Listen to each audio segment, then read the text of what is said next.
Reka tubaramutse tubashimira mwebwe mwese mumaze gukora subscribe kuri ino channel yacu ya Pisco Entertainment and Media.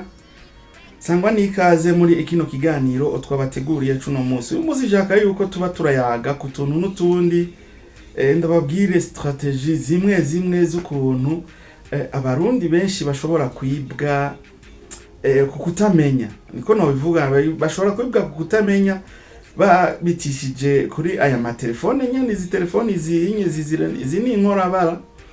Ugasanga nk'umurundi yagiriwe amahigwe yibereye mu gihugu kanaka, reka tuvuge par exemple nko mu gihugu ca Kenya, ukazusanga ariko araganira n'umuntu ari mu gihugu c'u Burundi, ariko baraganira nyene bisanzwe bakaba bajama, kaca tangura nk'uri mu gihugu c'u Burundi atangwe kumubaza ati we none VP hiyo onye muri sanzwe muri kuronderera ubuzima bimeze gute, ubuzima bwo hiyo bumeze gute.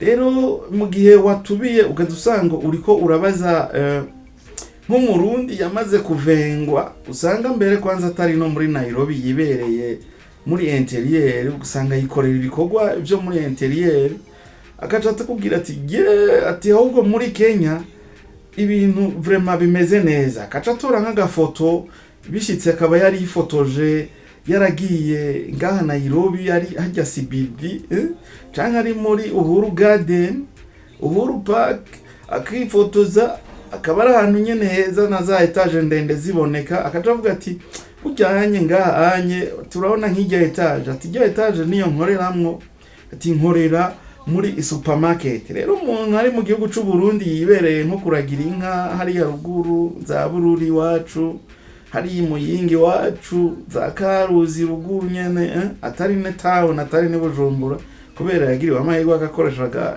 Facebook.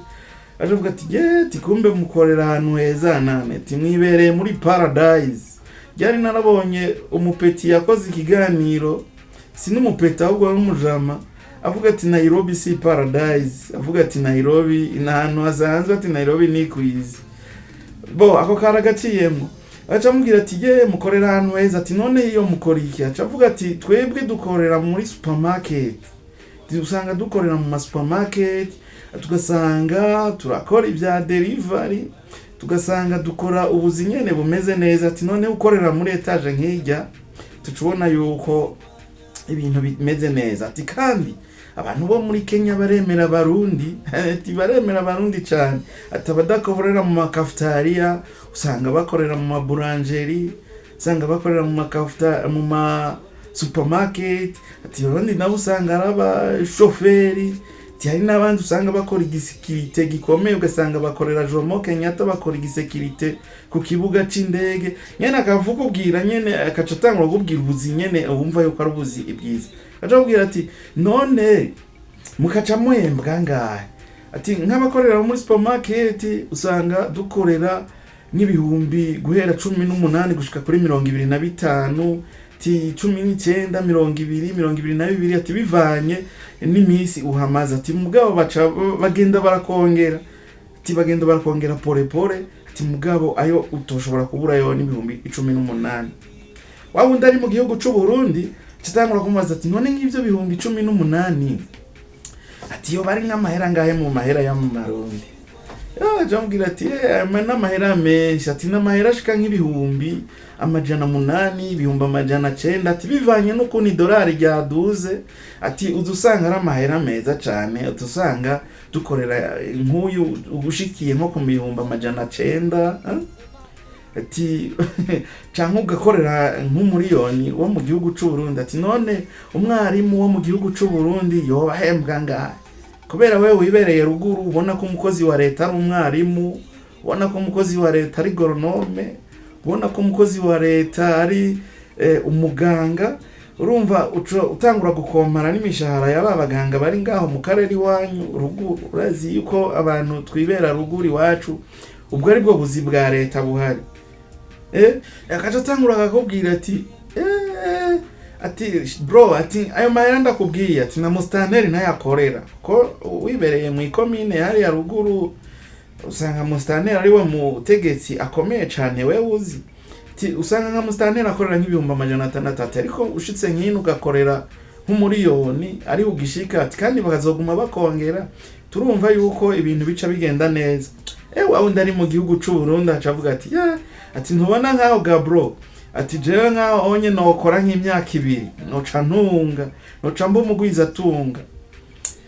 Wawe ndari muri Kenya nawe agaca mubwira ati nimba wewe ubona woshobora nko kwironderera itike gushika nino ati nta ngorane vraiment no gupangira karero maze gushika ino aterega wangu mu buzima no gufashanya.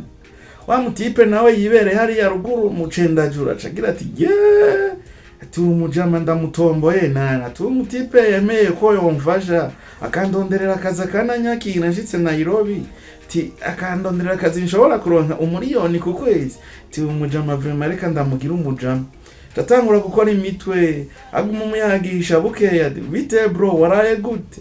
Wa undi nari muri Kenya nawe ati na general fresh meze neza tubunye niyo ngitonda mu kazi ati ino dutonda mu kazi 2 tukugara akazi 11 hari abaza kutugombora ati kuko ino hariho nabakora 24 sur 24 ati wakoze mu ijoro dusanga iriyinga wakoze ijoro irindi najyo uzocukora ku murango wa mujama kamugira umujama.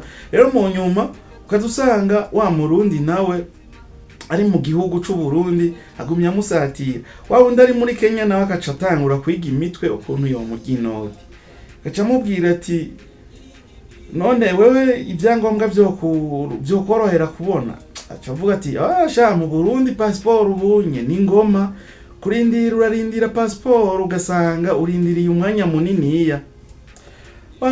Wa wundi nawe ari muri Kenya avuga ati ati byo biroroshe ati wewe rondera amahera agera nko ku muriyoni ndagupangira akarere ndakwereka ukuntu uzoza kandi umaze gushika ino muri Kenya ho biroroshe nta numwe akubaza ivyangombwa. Rero akavuga ati none woronka nga tishati je noronka nka 600 canke nkarondera no mu bagenzi nyene sinobura nka 800 baca mubwira ati bo reka nkwereke rero ukuntu tuzobigera rondera izo 800 nzokongerereza izo 200 ukwira umuriyoni hama nzoca ndakwereka ukuntu uzohaza. Wa murundi ari mu Burundi avuga ati jewe ngiye gukira mu kwezi kuza nzoba nibereye muri Nairobi nzoba ndi hahandi paradise nzoba ndi kudandaza muri supermarket nzoba ndi umuntu akazi akaca shuha umutwe akarondera uburyo kugira ngo yihute ashike muri Nairobi. Wa wundi arisanzwe ari muri Kenya yaca atangura kuza aramushusha ati wavuze ko woronka wisamira ati bimeze gute cavuga ati ego je wisamire kwanza ubunye ziri tayari hariho wamaye 200 sinzi rero ukuntu twopanga karere aca mubwira ati nsigira 500 uyampera uyashire kuri konti ni canke uyampera umugore hanyuma ibisigaye nabwo manizo 300 azobe ayo urugendo nzoca ndakubwira ukuntu uzoca uhaza bo dupange ryari none uzoze ryari no musi ni kuwa mbere reka nzoze vendredi kubera hari utuntu ngomba gutunganya nsige ntunganye nsigaye nitunganije nyene bo acavuga ati za 500 nza nazitanze kuri madamu wawe nazimuhaye ziza zamaze kuja kuri konte yawe izo 300 nazo akacabwira ati bo fata imodoka igushikana ikobero igushikana ku muyinga hari umujama twavuganye w'umumotari asanzwe akora idiri zo gucikisha abantu ngaho onye wewe uzoca uhaza umaze gushika muri Tanzania nta muntu numwe azokwaka ivyangombwa ukacuja ngaho kariho amahera gushikana ku mupaka ukacutora umumotari wa wundi nyene basanzwe bakorana na wa wundi yarondera asanzwe ari muri Kenya akaca gucikisha akagucisha mu nzira z'ibinywabi akagutegereza n'imodoka ukacufata imodoka igushikana nkayitwa Sirare canke igushikana Mwanza. We wabazi ukuntu yaguteguriye urugendo ugenda uririhira pore tu agenda uraza ugize imana mbi reka ndabivuga uko canke uhuye na shetani ugafatwa n'abapolisi bo mu gihugu ca Tanzania nta byangombwa ufise mu gihe habaye nk'akantu mugakutana ukaba urafashwe wasize 500,000 kuri konte y'umujama ariko araguhenda bwa turasamire bwawe wazako nabwo buriko buragenda. Wewe wakubwira ati nakongerereje, wewe nta ngorane n'uyo mu motari ariko aragucikisha, nije ndiko ndamuriha ntaco. Nabo bantu bariko barakwambukisha imipaka kugira ngo ntufatwe kuri migration, nta ngorane namurisha. Wewe kaca wibaza ngo uwo muntu ariko aragufasha.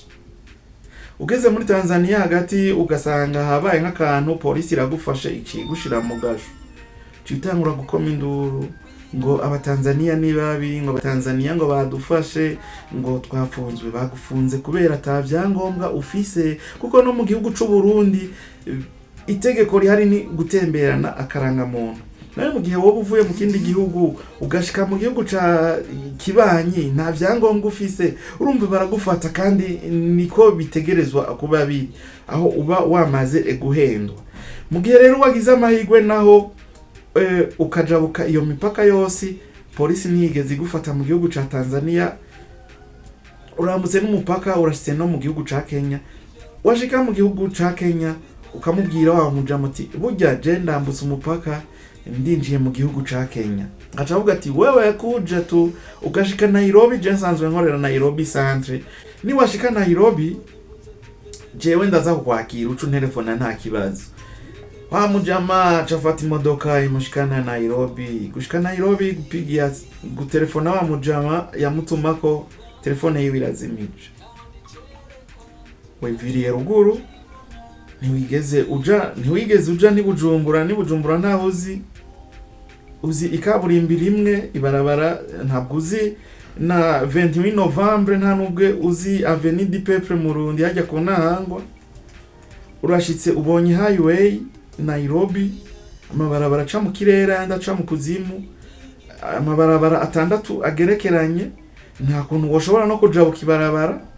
Tuvuga uti ibi bintu nibiki Yesu we, utangura uvuga uti Imana yanje we, urabura ukuntu ubigenza. Uravuga uti aha hantu ndihe, icambo ca waho ati hano atahanihe. Uratangura kuraba ama etage yandi wahora ubona ku bishusho umengo ibibiriti bigerekeranye, ugatangura kubona abantu bagira ku ndogoba, ugatangura kubona abantu b'ubwoko butandukanye bavuga izindi ndimi, nta n'igiswahili uzi. Wa wundi nawe yagutumako yakuriye 500,000, ntimurigera mutorana, ukaba wibwe muri ubwo uburyo. Ucumana imisi ntibiri ata muntu n'umwe urumva avuga ikirundi. Ugize Imana ukumva nk'umuntu avuga ikinyarwanda canke avuga ikinyamurenge canke ikirundi, udusanga wamufashe ipantaro uvuga uti aha naho njana. Tutangura gutera izo story ati je vyangenda yuko ari abantu b'abanyakigongwe, baca bagira bati wewe wariyibwe wangu, hii ni Kenya, umefika Kanairo.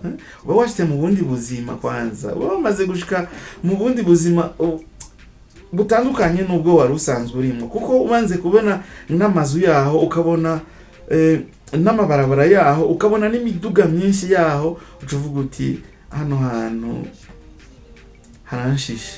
Abantu benshi harabashisha bashitse, kujya wahora uhabona bahifotoreje ukabona umuntu ahantu heza, umaze kuhashika akenshi haca hagushisha. Rero abantu benshi barakoreye muri ubwo buryo bagahendwa. Ukadusanga twamye twakira abantu bafise izo nta ukuntu bibwe bavuye mu gihugu, bamenyanye n'abantu kuri telefone, kuri Facebook, ugasanga bibwe muri ubwo buryo. Basize 500,000, yarondeye 800,000, harimo passport, harimo passport ya 300,000, harimo na 500,000. Kuva nko mu gihugu c'u Burundi uza muri Kenya na 300,000 yo gushikana. Izo 200,000 woziza ko nka argent de poche zikagushikana mu gihugu ca Kenya. Rero ukazotangura kuyaga n'umuntu akakubwira ati je ndi mu gihugu ca Kenya, ati ubuzima bwo mu gihugu ca Kenya n'ubuzima bworoshe, azoba ariko araguhenda. Nairobi iri mu bisagara 10 vya mbere bigoye kubamwo kwisi. Muzogende murondere kuri YouTube, hari ibiganiro abantu benshi bashoboye kugira ama top 10 ibisagara bigoye kubamwo kwisi. Nairobi irimo muri top 10.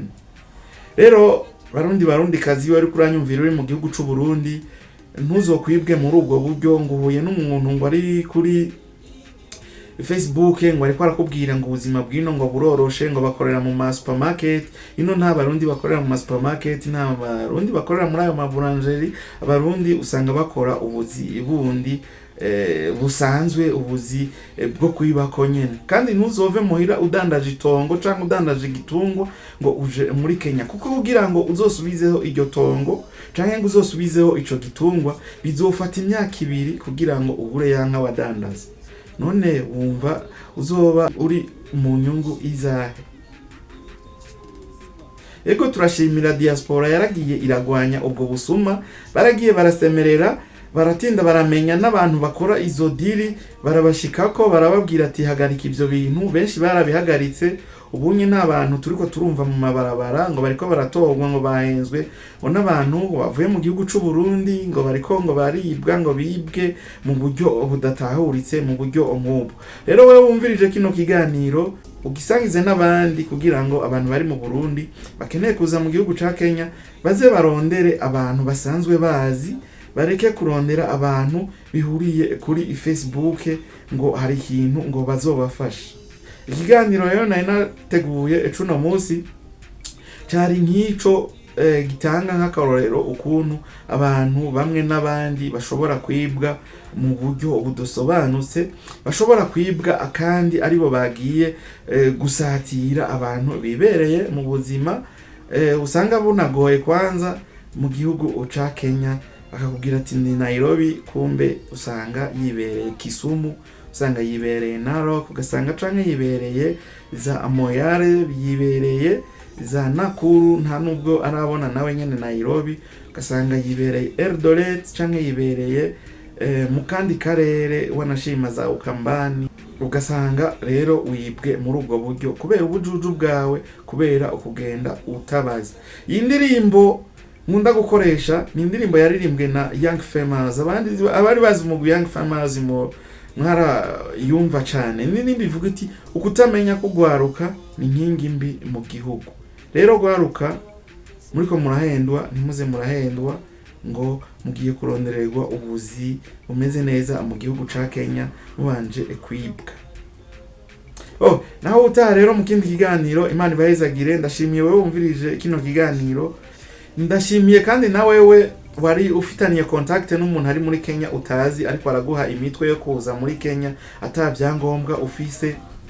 Wikebuke ntuzoze, kuko ni waza ukagirirwa amahirwe ukarengana muri Tanzania, muri Kenya mu gihe hazoba habaye umukwabu ntibizokorohera na gatoya. Imana rero ubahezagire naho utaha mu kindi kiganiro. Merci beaucoup.